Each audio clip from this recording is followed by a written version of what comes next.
Berapa banyak orang-orang yang hari ini sama dengan kita, masih bernapas, jantungnya masih berdetak, darahnya masih mengalir, tapi mereka masih berkeliaran di tengah jalan, di tengah pasar.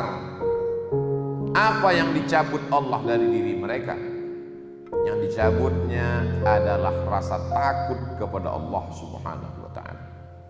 Kalau ada orang yang mengatakan nikmat sehat disyukuri, betul.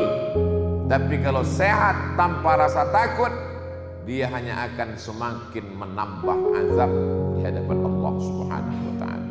Kenapa orang berzina? Karena sehat. Kenapa orang pakai narkoba? Karena sehat, dan sehatnya dipakai untuk mencari uang, dan uangnya dipakai untuk buat dosa kepada Allah.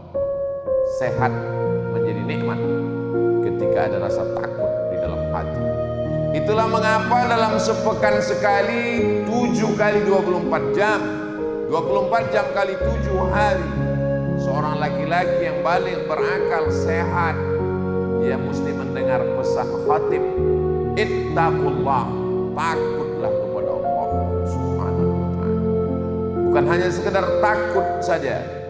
Ya ayyuhalladzina amanu, wahai orang yang percaya bahwa Allah itu ada, hai orang yang percaya bahwa dia akan mati menghadap Allah, ittaqullah, takutlah kepada Allah haqqa tuqatih, sebenar-benar takut, wala tamutunna, jangan mati illa wa antum muslimun, kecuali matinya dalam keadaan bersyahadat asyhadu an la ilaha illallah wa asyhadu anna muhammadan rasulullah.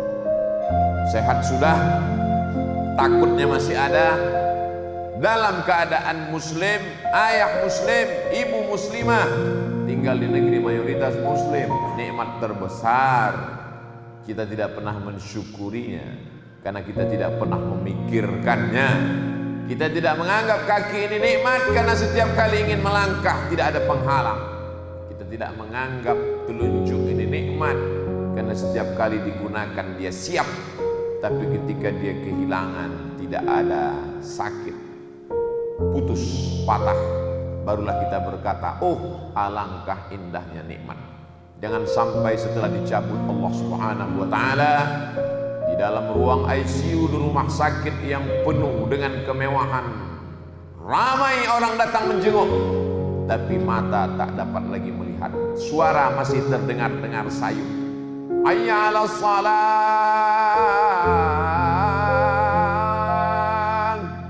Satu-satunya respon hanya tetesan air mata, karena kaki tak dapat melangkah, bibir tak dapat tersenyum, tangan tak dapat terulur. Detik-detik kematian, malaikat maut akan datang mencabut nyawa. Mana orang kaya, mana orang yang berkuasa, dunia hanya senda gurau dan permainan. Semua permainan pasti akan berakhir. Tidak ada pesta yang tak berakhir, tidak ada kemewahan yang tidak akan selesai. Semuanya akan menghadap Allah Subhanahu wa ta'ala. Andai ini Jumat yang terakhir bagi kita, sudahkah kita membaca surat Al-Kahfi? Masih ada waktu 6 jam lagi menjelang matahari tenggelam. Man qara'a surat Al-Kahfi yaumal Jum'ah, siapa yang baca surat Al-Kahfi petang Jumat, pagi Jumat, siang Jumat, malam Jumat, adha'a lahu min nur, Allah akan berikan dia cahaya pencerahan ma bainal Jum'ataini, sampai Jumat depan. Hatinya bisa membedakan mana hak, mana hok, mana benar, mana salah, mana tipu, mana bohong. Hatinya diterangi oleh cahaya Allah Subhanahu wa ta'ala. Ittaqu firasatal mu'min, takutlah kamu pada firasat orang beriman, fa innahu yanzuru binurillah, karena dia memandang dengan cahaya dari Allah Subhanahu wa ta'ala. Allahumma ja'al fi qalbi nura, dalam doa tahajud Nabi berkata, jadikan dalam hatiku cahaya, wa fi sam'i nura, pendengaranku cahaya, sehingga aku bisa memilah dan memilih mana yang perlu didengar, mana yang tidak perlu. Wa fi basari nura, pandanganku pandangan cahayamu ya Allah. Wa an yamini nura, sebelah kanan cahaya. Wa an yasari nura, sebelah kiri cahaya. Wa min amami nura, depan cahaya. Wa min khalfi nura, belakang cahaya.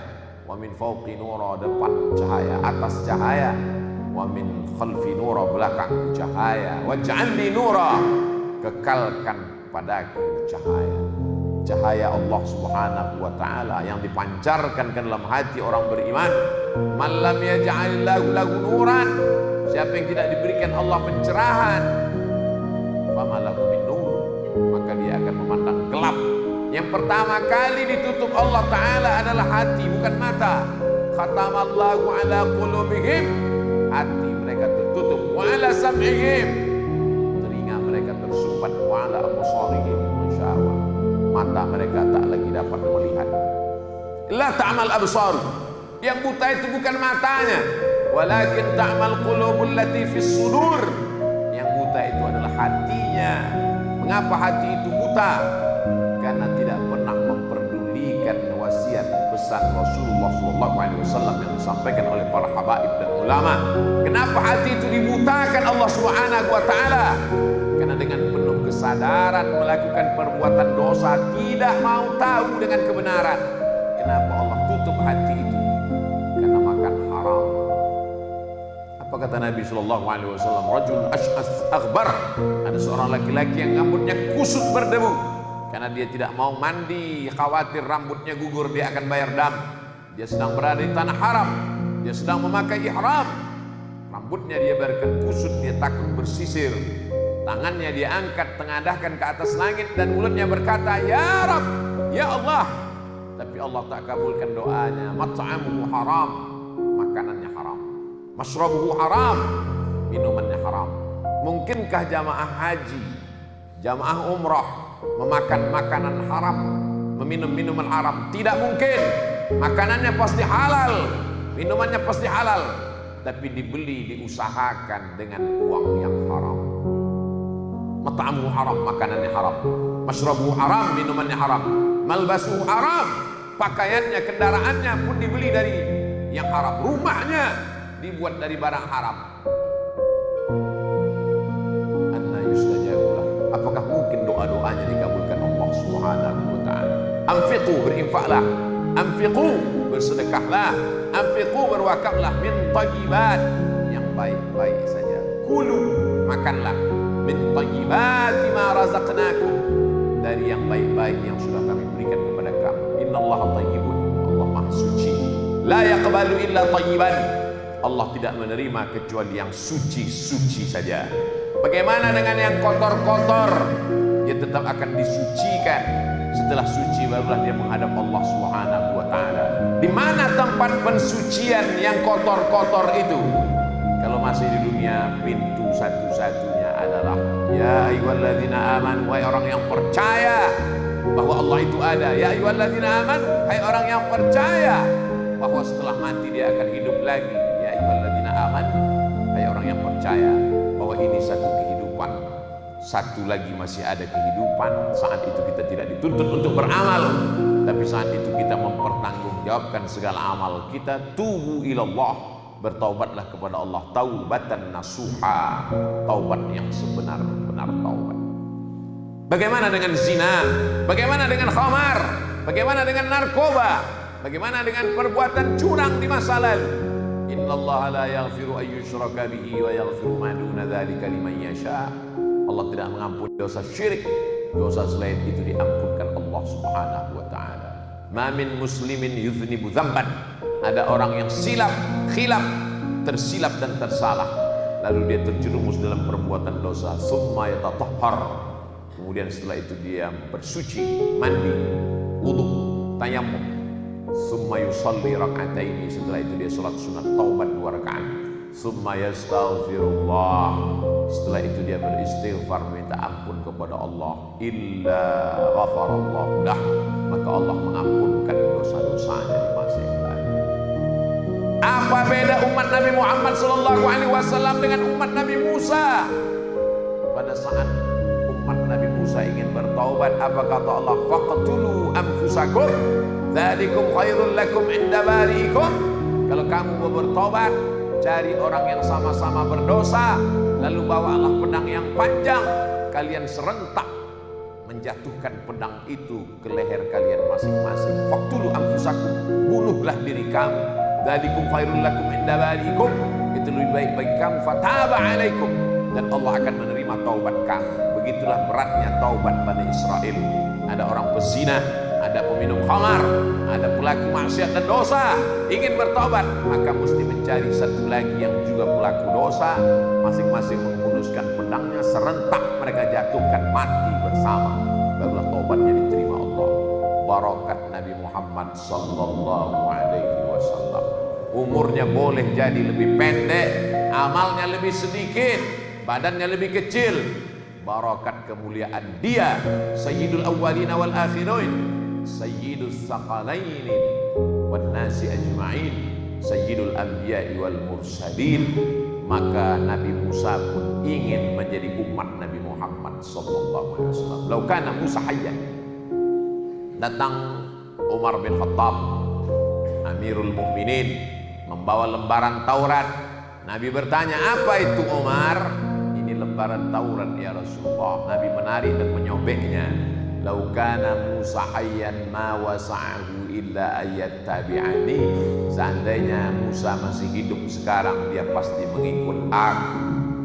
Nabinya saja ingin ikut Nabi Muhammad sallallahu alaihi wasallam, apalagi Bani Israel. Setelah mereka mati menghadap Allah, kami amat sangat ingin menjadi umat Nabi Muhammad sallallahu alaihi wasallam. Kita ditakdirkan hidup di akhir zaman, otomatis menjadi umatnya. Belum tentu berapa banyak orang yang hidup di akhir zaman menjadi hamba harta, hamba kuasa, hamba setan. Sedangkan kita menghambakan diri, inni abdullah, aku hamba Allah. Badan sehat, iman ada, rasa takut ada. Inilah orang yang sedang berada dalam nikmat Allah Subhanahu wa ta'ala. Tapi terkadang kita salah pandang tentang nikmat. Kita menganggap nikmat itu rumah yang besar, kita menganggap nikmat itu kendaraan yang mahal, kita menganggap nikmat itu adalah uang dan harta. Sehingga kalau benda-benda ini tidak ada, berarti nikmat tidak ada. Boleh jadi dia bukan nikmat. Di pandangan orang dia nikmat, sebenarnya dia hanyalah kepingan-kepingan laknat, karena semua akan tertinggal dibagi kepada ahli waris. Man asbaha minkum, siapa di antara kamu yang masih hidup di waktu pagi, aminan fi sirbihi, hatinya tenang karena tidak dikejar-kejar orang, mu'afan fi jasadihi, badannya sehat tak kurang satu apapun, wa indahu qutu yaumihi, ada yang dimakan, faka'annama hizat lahud dunya bihadafiriha, dialah pemilik dunia beserta isi. Hati tenang, tidak dikejar-kejar orang, tidak ada hutang. Kalaupun ada belum jatuh tempo masanya, masih lama. Badan dalam keadaan sehat, pusing kepala, demam sedikit biasa sebagai ujian penggugur dosa. Ada yang mau dimakan nanti siang dan nanti sore, maka dialah pemilik dunia beserta isinya. Kita terlalu mengecilkan nikmat Allah, besarkan Allah Subhanahu wa ta'ala, sehingga segala kesusahan, kegundahan, kegalauan hati menjadi kecil. Besarkan Allah dalam hati dan pikiranmu. Katakan Allahu Akbar, katakan Subhanallah, katakan Alhamdulillah, katakan La ilaha illallah, katakan La haula wa la quwwata illa billah. Usir segala bisikan setan. Setan tidak pernah berhenti. Alladzi waswisu fi sudurin nas minal jinnati wan nas. Kurang dan kurang. Asy-syaitanu ya'idukumul faqra wa ya'murukum bil fahsya. Setan selalu membisikkan faqra, kau fakir, kau kurang. Lihat tetanggamu lebih, lihat temanmu lebih, lihat sahabat sekantormu lebih, lihat kawan sekolahmu lebih. Asy-syaitanu ya'idukumul faqra, dia selalu membisikkan kau kurang dan kurang. Wa ya'murukum bil fahsya, dia selalu menyuruh perbuatan silap, dosa. Dan dia selalu mengatakan kematian masih lama. Maka Nabi melawan itu dengan mengatakan udhkuru, ingatlah selalu. Siapa dia? Hadimal ladzat, yang menghancurkan segala kelezatan. Kalau dia sudah datang, tak ada lagi lezatnya makanan. Kalau dia sudah datang, tak ada lagi nikmatnya pernikahan. Kalau dia sudah datang, tidak ada lagi indahnya kehidupan. Anggap ini hari Jumat yang terakhir. Kalau kita masih hidup Jumat depan, bonus hadiah dari Allah Subhanahu wa ta'ala. Kita adalah orang-orang yang sudah lulus dari campak. Berapa banyak teman yang sama lahir dengan kita meninggal karena penyakit campak. Kita adalah orang-orang yang lulus dari gelombang pasang besar bernama COVID-19. Kawan, sahabat, tetangga, orang tua, handai tolan, berapa banyak yang meninggal karena pukulan dahsyat yang luar biasa. Sampai hari ini efeknya mendunia. Mengapa kita masih hidup? Mengapa orang yang lebih muda dari kita, lebih sehat dari kita meninggal? Kenapa kita masih hidup? Alladzi khalaqal mauta, Allah yang menciptakan mati. Wal hayata, Allah menciptakan mati. Allah membuat kita hidup. Liyabluwakum ayyukum ahsanu amala. Karena Allah ingin melihat kita beramal saleh. Orang-orang yang sudah meninggal dunia itu kalau ditanya, maukah kamu hidup? Mereka berkata, menjawab, laula akhartani ila ajalin qarib. Seandainya kau beri aku kesempatan untuk hidup sebentar saja, fa asaddaqa wa akum minas salihin. Apa kata mereka? Wa akum minas salihin. Aku ingin menjadi orang yang baik. Aku ingin jadi orang yang soleh. Jaga kesolehan ini. Yang sudah soleh jaga tetangganya supaya ikut soleh. Yang sudah soleh jaga istri anak perempuannya supaya menjadi solehah. Al-istiqamah, satu istiqamah khairun min alfi karamah, lebih baik daripada 1000 karamah. Idza ra'aitar rajul, kalau kau lihat ada seseorang yatiru fil hawa, terbang di atas awan, yamshi 'alal ma', berjalan di atas air, terbang di atas awan, la taltar, jangan tertipu, jangan terpukau, jangan terpedaya, karena setan pun bisa melakukan perbuatan yang sama. Setan bisa terbang di atas awan, setan bisa diinggap di atas daun, setan bisa berjalan di atas air. Tapi ada satu yang tak bisa dilakukan setan.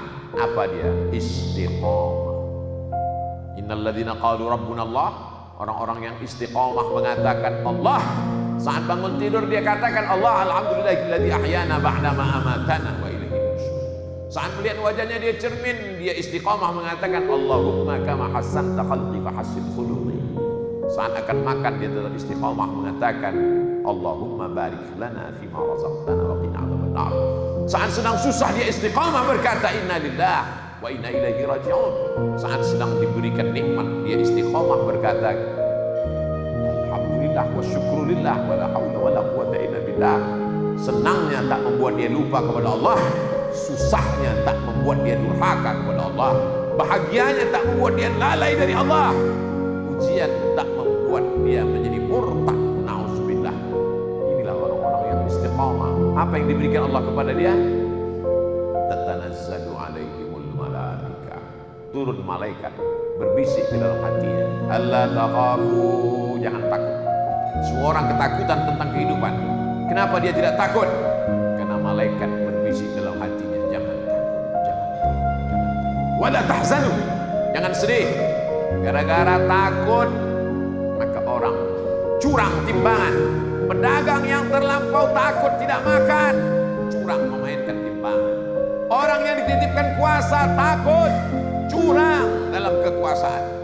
Tapi malaikat mengirimkan pesan ke dalam hatinya, Allah takhafu, jangan kau takut, wala tahzan, jangan sedih. Orang terlalu sedih dengan masa lalu, dia tidak sedih. Mengapa? Karena dia mendapatkan kiriman pesan dari Allah melalui bisikan malaikat. Wala tahzanu, jangan kau sedih. Penyakit takut dan sedih, penyakit manusia modern yang menaikkan darah tinggi, jantung koroner. Semua penyakit fisik berawal dari terlalu ketakutan dan terlalu kesedihan. Hatinya sudah bersama dengan Allah. Innallaha ma'as sabirin, Allah akan membersamainya.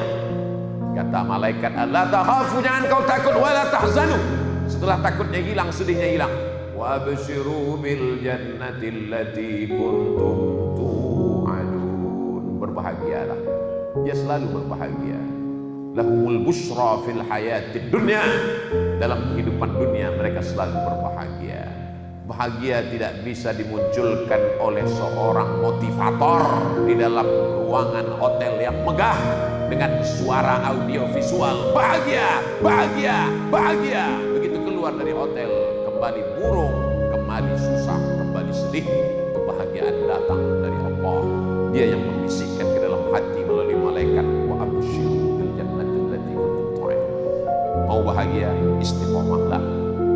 sedih, istiqomahlah. Mau hilang takut, istiqomahlah. Allah bersama orang yang istiqomah.